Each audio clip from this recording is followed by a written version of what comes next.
दीदी हम का कहते नहीं रहुआ रंग हमरा के ना लगाई ना कहा ना कि हमरा के ना रंग से एलर्जी बर रहे दी ना दीदी।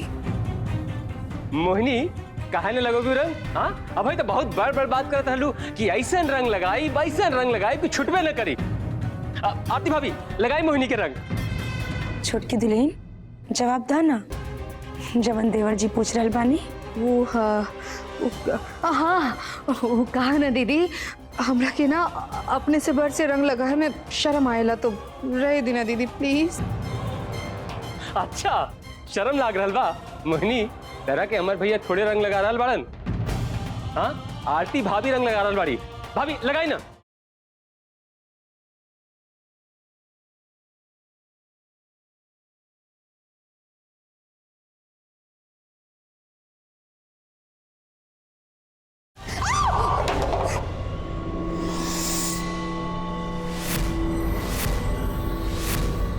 अरे ये तो गिर गई।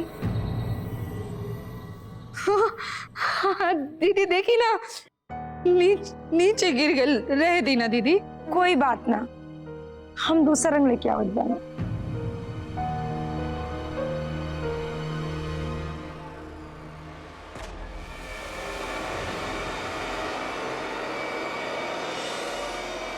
सब रंग एक ही जैसे होला, लेकिन कुछ रंग में बहुत खतरनाक केमिकल भी मिलावल रहला, जवन चेहरा और शरीर पे लगते ही पूरे बदन के जला देला और करिया भी कर देला। छोटी दुल्हन हमरा पता बा कि जौन रंग नीचे गिरल बा ओकरे अंदर केमिकल मिला बा। मोहिनी भाभी ये केमिकल वाला रंग तो तोहरे ऊपर पड़ गई, जिकरे ऊपर पड़े के रहल वो तो तकदीर से बच गई। फूल पत्ती वाला थाली में ही केमिकल वाला रंग रहला। तारा का पता बा कि जमीन पे ना गिर के तारा बदन पर भी गिर सकत रहल, लेकिन वो कहल जाला नु बदला लेवे के भावना कोनो काम ना करेला, और हमी नहीं चाहत कि सबके होली खराब हो गए और केहू के पूरा जीवन खराब हो जाओ। और जब हार जीत की रेस लागेला नु तो कहल जाला कि हारे वाला भी जीत जाला। और ये बात के तू याद रखिया छोटकी दुल्हन।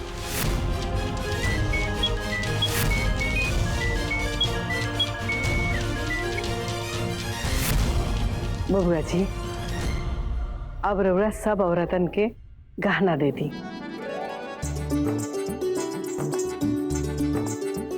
ठीक बा चली। अरे का ठीक बा भैया जी, अरे नैकी डीएम साहिबा के फोन आ गई, पहुंचे वाला बाड़ी। गहना तो घरे के बात बा दियात रही है। चली पहले। अरे हाँ लेकिन ऐसा मुंह लेके कहाँ जाए? पहले चलिए पहले हम फ्रेश होले जाओ, कपड़ा उपड़ा बदल के डीएम साहिबा से मिले के बाद पहला बार। हाँ नहा हुआ के चलो। हाँ जब हम जिला में पूरा ग्राम पंचायत के विकास कार्य के समीक्षा करत रहनी है तो ओ में गंगापुर पंचायत के विकास कार्य रिपोर्ट सबसे अच्छा देखनी है। अरे वाह। हमरा मन में आए लेकि हम खुद आई के ये पंचायत के विकास कार्य के आके देखी और पंचायत प्रतिनिधि से मिली। हमरा तरफ से गंगापुर पंचायत के प्रतिनिधि आरती तिवारी जी के बहुत बहुत सराहना, बहुत बहुत बधाई बाटे।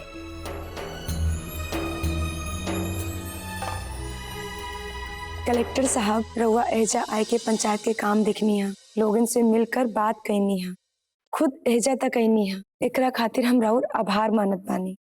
कलेक्टर साहब हमनी के औरत सब काम ऐसे कर सकत बानी जा काहे से कि हमनी के घर परिवार के लोग हमार साथ देत बा।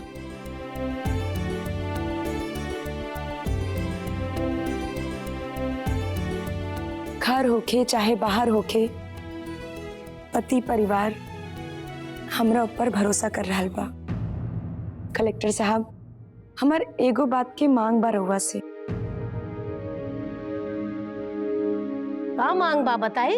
अगर उचित मांग हुई तो जरूर पूरा कइल जाए। कलेक्टर साहब, ग्राम पंचायत के प्रधान के तनख्वाह बहुत कम होला।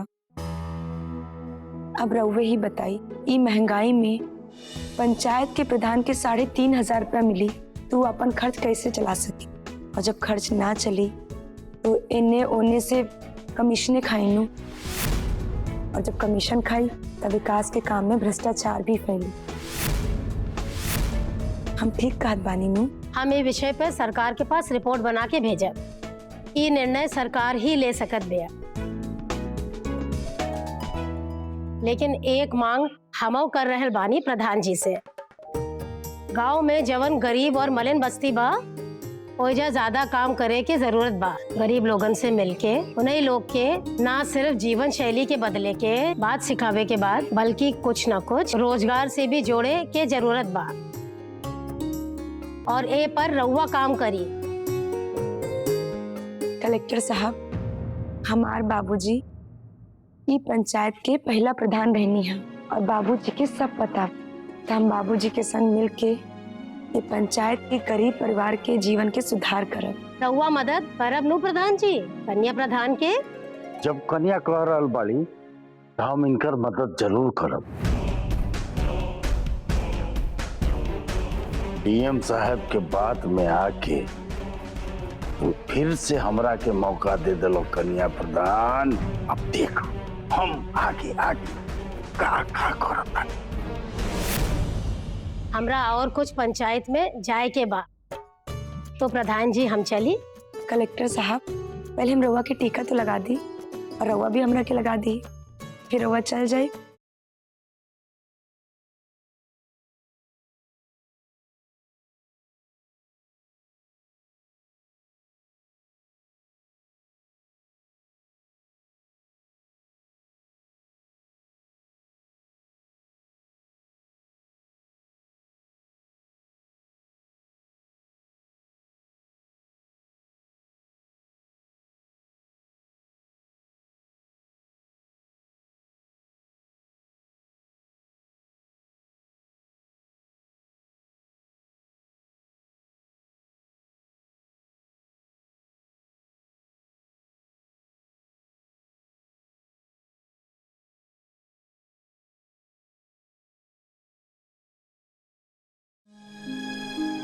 प्रधान जी, कमाल कर दिलू तू।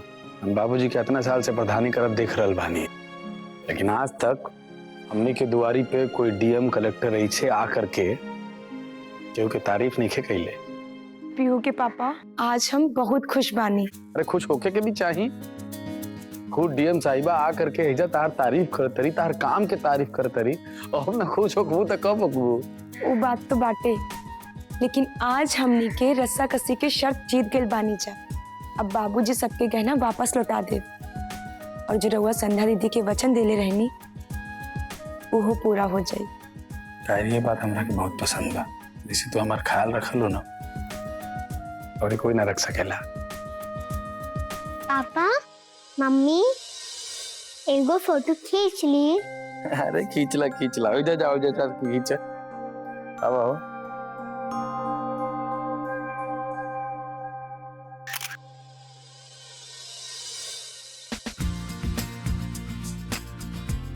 का हो भाई, इतना बन ठन के कहाँ जा रहल बाड़ा?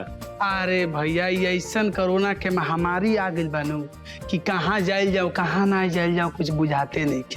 हर साल गांव के मंदिर पे फगो गावात रहे, और सो फगो नहीं खे गावात के हम उजे जाके गाई। अभी है 2-4 गो अगल बगल के दोस्त लोग बाहर जाके ये लोग से मिला मारू कहाँ जाए। हाँ यार, तू ठीक करल बड़ा, लेकिन अंजन, हाँ यार हम तो भूले ही गल रहनी कि तू संगीत सीखल बड़ा ना। हाँ, तो एगो काम करा, काहे ने के ई बार होली पे हम लोग एजा घर पे ही संगीत की महफिल जमाल जाए। अरे भैया, 2 आदमी में महफिल ना जमेला। महफिल जमावे खातिर कम से कम पूरा साज बात चाहिए, 10-20 आदमी चाहिए, और जो हमके गाना गावे नहीं जा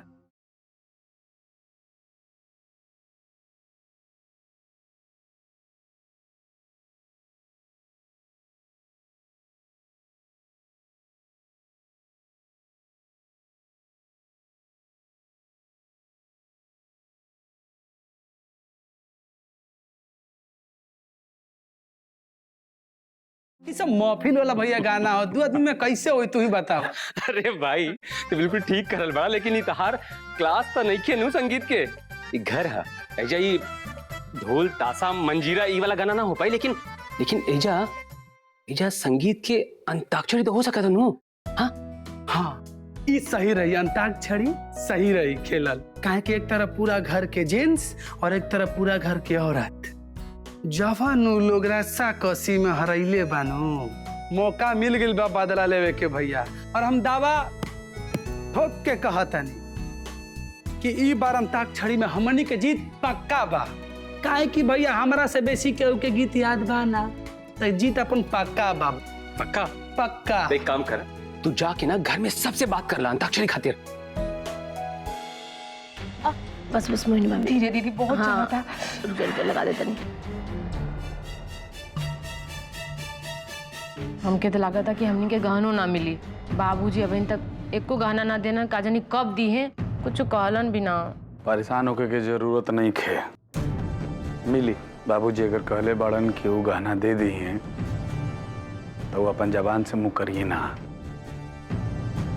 101% गहना सबका भीरी पहुंच जाई, लेकिन एक बार जान ला जाई सब जो गहना वो सब लोग के मिल रहा बा ना वो। हाँ हाँ हमके पता बा कि गहना तारे प्रताप के कारण मिल रहा बा। तू हमरा से वादा कैले रहला हा कि हमार गहना दिवा देबा, तो बस बाबूजी हमरा के दे दी है। ना ना ना ना ना, हमरा वादा कैला की वजह से ही गहना नहीं खे मिलत। ये गहना एक खातिर मिल रहा बा काहे कि आरती बाबूजी के शर्त मन ली हा। अगर वो शर्त ना मनती तो अगर केहू के गहना मिले के श्रेय जाता तो वो पूरा पूरा श्रेय जाता आरती के।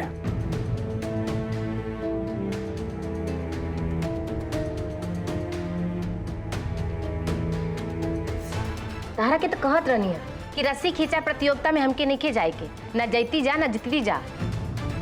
जीत के सुपरस्टार बन गई बड़ी आरती तिवारी, सगरी श्रेय वही ले ली। सही कहल जाला दीदी कि सोचल काम ना कभी पूरा ना हो खेला। देखी ना हमनी के सोचले रहली जा कि आरती दीदी हार जाइए, ऐसा कुछ ना भाई। और तो और हम सोचले रहली हाँ अगर वो रंग उनके चेहरा पे गिरी नू तो उनका चेहरा कहीं दिखाए लायक भी ना बची, लेकिन दोनों में से कोनो काम ना भइला मार। और तो और दोनों में जीतो गईली आरती तिवारी।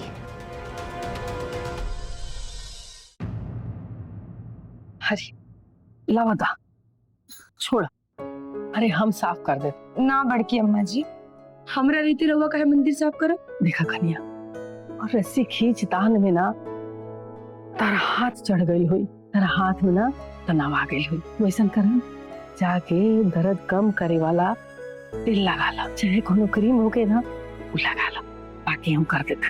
ठीक बा, जा। बड़ी अम्मा जी, जब परिवार साथ में होला नू तो कितना भी दर्द काहे ना होके इंसान सब सह लेला। दर्द तब ना सहला जबकि वो अपन अपना से तन मन से दूर हो जाला। हम ना समझने कन्या, तू का कहल चाहता रू? बड़ी अम्मा जी, हम महाभारत देखत रहनी है तो हम देखनी है कि अर्जुन अपने गुरु द्रोणाचार्य के हरा दिलन है। हम बहुत हैरान रहनी कि एगो शिष्य अपने गुरु के कैसे हरा सकेला। फिर जब सोचनी है तो लागल कि अगर भगवान कृष्ण ना रहते तो अर्जुन कभी भी अपने गुरु के ना हरा सकते, और अगर देवी मैया के साथ हमरा के ना मिलत तो हम भी कभी ये रस्सा कसी के खेल ना जीत पाती। और बड़की अम्मा जी, मुश्किल घड़ी में भगवान कौनो ना कौनो रूप में इंसान के साथ जरूर देलन। लेकिन तू ये बतावा, तारा कैसे लागल कि भगवान तारा साथे बाड़ा? बड़की अम्मा जी, हमरा के लागल कि हमरे हाथ में अचानक बहुत ज्यादा शक्ति आ गई बा। फिर हमरा के एहसास भइल कि ना, हाथ में कोनो ज्यादा शक्ति नहीं आई, बल्कि केहू के ताकत हमरा के शक्ति दे रही बा।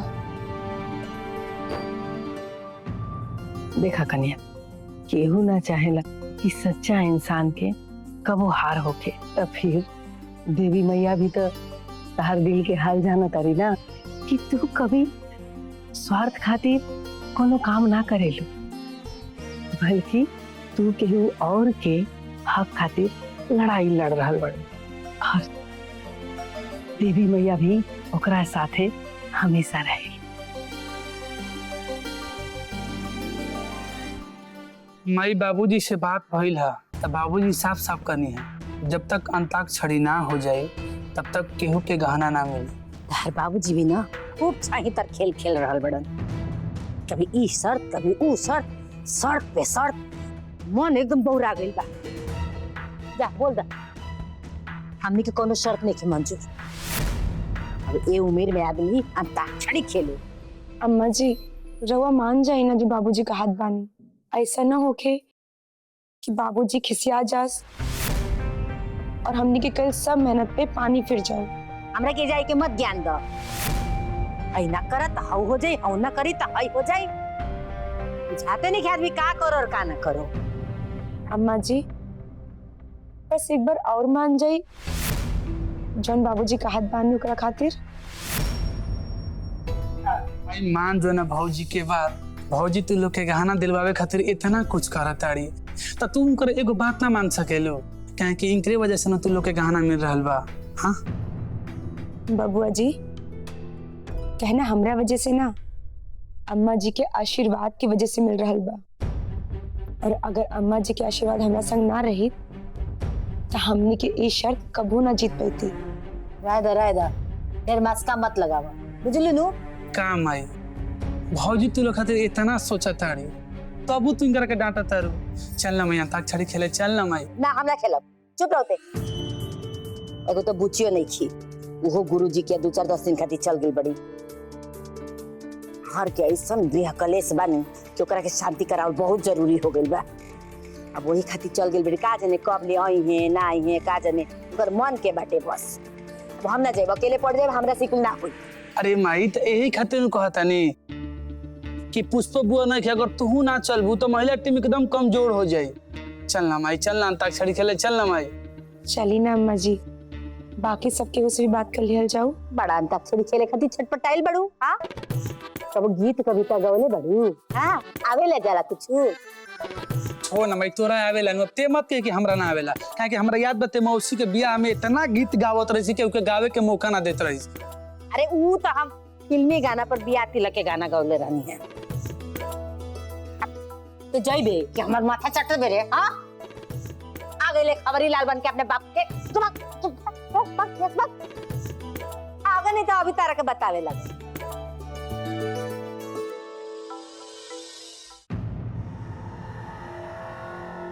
हम कबू न सोचले रहनी है कि कन्या है रस्सा कसी के खेल जीत जाइए। अरे पता न तहरा लोग कैसन मरता हुआ के मर्द होकर के मेरे रूप में हम भी लो। अब एक बात कान खोल के सुन लो, आगे हई गाना बजाना वाला प्रतियोगिता बानू, एकरो के ना हार जी हलो और ना कटवा लियो। अगर अब की हार कैला न लोग तो फिर हम अपन दिमाग के ताकत से हम ब्रह्मास्त्र वाला चाल चला। ब्रह्मास्त्र वाला चाल? भैया जी हमरो तो बताएं कि आखिर ब्रह्मास्त्र वाला चाल के बाद से बा कौची।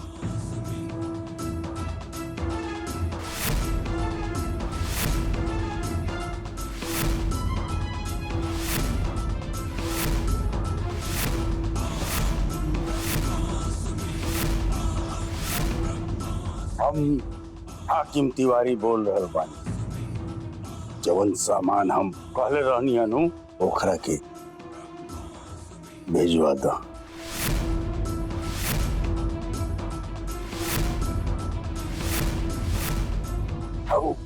अंताक्षरी के कार्यक्रम के बाद बड़ी रंग में सब और सब के सब